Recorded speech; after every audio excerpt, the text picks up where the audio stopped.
Hello, everyone. I'm Mason Beam with the Wise News Network, and what I've got for you today is a brief summary of an event you may have saw us posting about last week. If you didn't, today we're going to look at the Opioid Settlement Fund coming to Gaston County. Now, this is a fund being paid out by major pharmaceutical companies, and for Gaston County, it means about $40 million in funds will be coming here over the next 18-year period to try and help curb the opioid issue. The funds are being distributed by the Gaston County Community Support Services to various other organizations throughout the county, but they'd still like to hear ideas from the community on what is needed, so stick around to get their contact information or check the description below the video. Now, the original meeting was an hour and a half long, and while we are shortening things up here, if you'd like to be more educated on these issues, we'll be releasing the full meeting soon, so stay tuned for that. With that, let's go to Carly Kyrie from the GCSS to hear more about how these funds are being obtained. Hi everyone, my name is Carly. I'm the Opioid Outreach Coordinator for Gaston County Community Support Services. My job is basically everything that has to do with the opioid settlement. So I'm just going to talk a little bit about how that came to Gaston County and what we've been doing with the opioid settlement so far. A little background, the opioid settlement was a nationwide settlement. Every state does things a little bit differently. In North Carolina, to begin receiving payments, the counties must sign on to the North Carolina Memorandum of Agreement, or the MOA, and that MOA kind of dictates how counties and municipalities are allowed to spend that money. It comes in 3 waves. First wave, manufacturers and distributors, then pharmacies, then bankruptcies. These waves kind of overlap, but over the 18 years, those are the different places that the states and counties will be receiving funds from. As Travis mentioned earlier, North Carolina is expected to receive about $1.5 billion, with Gaston County receiving roughly $40 million of that. And to date, we've allocated $4.3 million to various different projects and have received in total about $11.3 million. $40 million is already a good chunk to help out with the issue, but in the later part of the meeting, it was brought up that some companies have not been settled yet, so that number will be going up once those cases are determined. Next up, however, we're going to hear from Gaston County's District Attorney, Travis Page, on what path he sees to resolving the issue and some of what's already been done for it.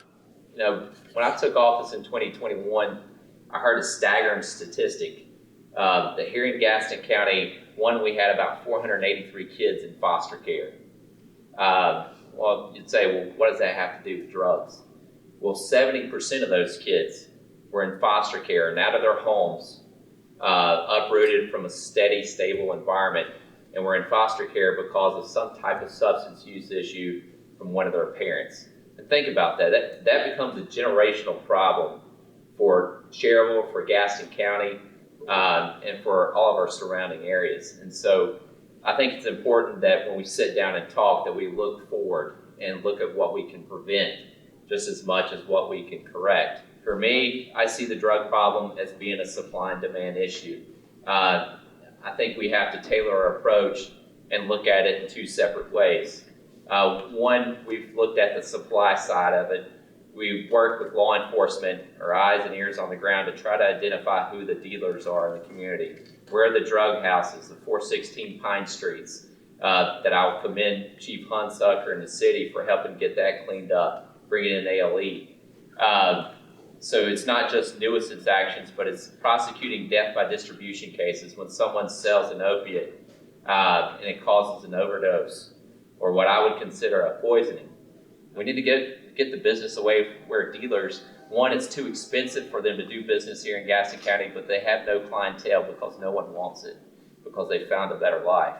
And we've done there's been a couple initiatives, and I'm thankful for our county partners for what they've done. The county police, they've started a law enforcement assisted diversion program where they will actually arrest, instead of arresting someone on a low-level drug possession case, if they're at rock bottom, they're ready to get treatment, we take them directly to treatment. We hold the case over their head. If they are unsuccessful in the program or walk away from it, then we hold them accountable with the case, the evidence that's been seized and stored in an evidence locker. The other thing that we've done, and 2 of the things I'm really proud of, is we've started 2 recovery courts here in Gaston County. One is specifically tailored to our veteran community as well. We have a Veterans Treatment Court here in Gaston County. It's the 7th one in North Carolina. We also have a recovery court that we've started. Right now we have 11 participants in our recovery court, and I believe 10 of the 11 have been sober for months at this point. We restarted it back in May. We have folks that are more than 100 days sober for the first time, and probably since they were 14 or 15 years old. As you can see, our county's legal system is working hard to put alternative measures in place for people who have found themselves in poor situations. However, Travis wasn't the only one to speak on this issue. The Gaston County PD has also started addiction treatment for incarcerated persons, which they hope will help reduce recidivism rates in Gaston County. Going forward, this isn't the first time the GCSS has reached out to see what the community needs.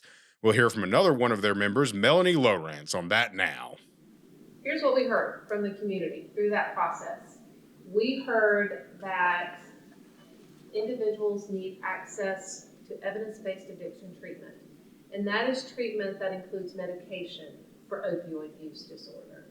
We heard that there was a great need for early intervention with our youth, especially those who are already high risk, who are already demonstrating some concerning substance use behaviors. We also heard that we had a significant need to address the 3 top barriers, and that was the inability for individuals who wanted assistance, who wanted treatment, to be able to pay for it, for the inability for them to get there. We needed to address the transportation barrier, and we needed to address the stigma. Stigma that individuals who needed treatment, individuals who are using, felt from those around them, potentially from the family, and even self-stigma based on how they felt they were perceived by the community. We also heard that there were 3 pretty crucial needs, and those being recovery housing. So housing for individuals who are in treatment. Housing is expensive. Being able to pay for housing when you're in treatment and your income may be reduced is even more challenging. So there was a tremendous need for housing for those individuals. More Narcan in the community, which you heard, we've done a really nice job of, I think, saturating the community with Narcan and continuing to have these types of conversations. The stigma associated with substance use disorder was something highlighted throughout the meeting, and helping remove that stigma will result in more people being able to get the help they need to recover. One of the main advocates for this is the co-founder and director of Olive Branch Ministries, Reverend Michelle Mavis. The organization's main goal is harm reduction by doing things like offering peer support, an overdose response team, and outreach to the homeless. Let's go back to the community center to hear from Michelle on the stigmas they hope to break. So, I'm honored to speak with you about a crucial issue that affects our community deeply, and that is stigma related to substance use. This stigma is not just a mark of disgrace, it's a barrier that prevents many individuals from seeking the help that they need, and it contributes significantly to the inequities in our health system. Whether intentional or unintentional, stigma against people who use drugs often manifests as judgmental attitudes and discriminatory behaviors. It is the belief that addiction is a personal or moral failing rather than a health issue.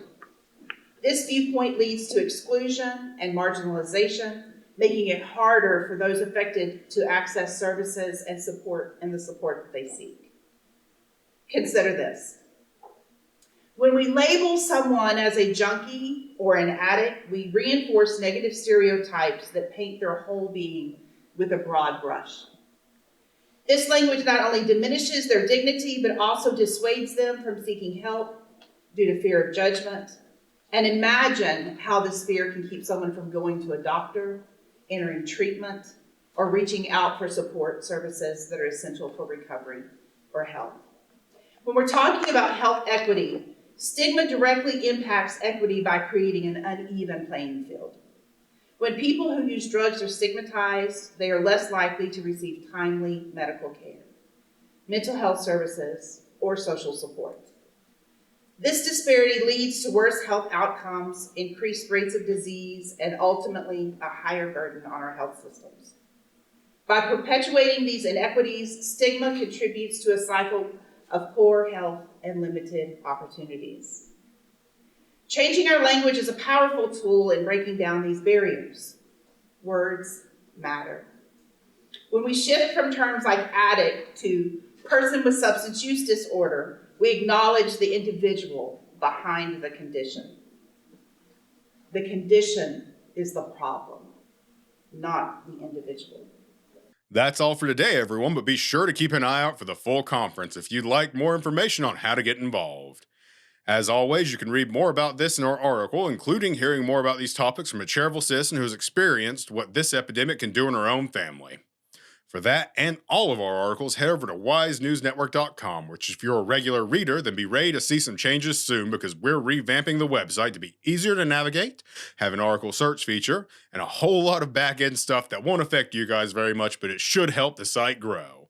So keep an eye out for all we've got coming up.